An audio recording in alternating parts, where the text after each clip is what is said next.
Une banque centrale est une institution publique dont l'actionnaire est l'État. Le rôle de cette banque des banques est d'assurer la stabilité monétaire d'un pays. Chaque pays dispose donc de sa propre banque centrale, la BNS pour la Suisse et la BCE pour l'Europe, qui gère, elle, la politique monétaire de l'ensemble des pays de la zone euro.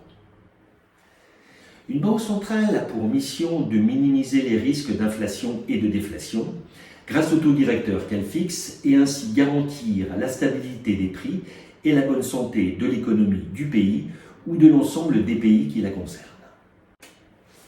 Une banque centrale émet également la monnaie dite fiduciaire, c'est-à-dire qu'elle met en circulation des pièces et des billets en fonction des besoins.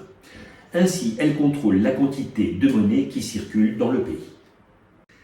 Finalement, elle prête de l'argent aux banques dites commerciales en fixant les taux d'intérêt des prêts qu'elle leur accorde.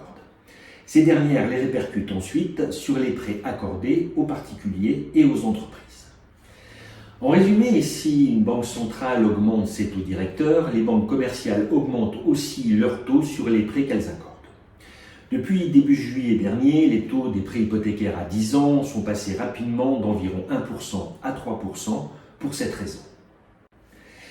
Comme précédemment indiqué, une banque centrale peut injecter de la monnaie dans l'économie lors de crises graves, comme ce fut le cas dernièrement avec la crise du Covid ou en 2007 avec la crise des subprimes.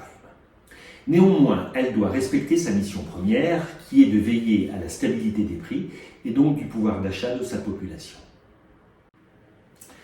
En injectant trop de monnaie, il y a un risque d'inflation, ce qui arrive actuellement, passé notamment la récente crise du Covid, durant laquelle les différentes banques centrales ont injecté beaucoup de monnaie afin d'aider particuliers et entreprises en difficulté.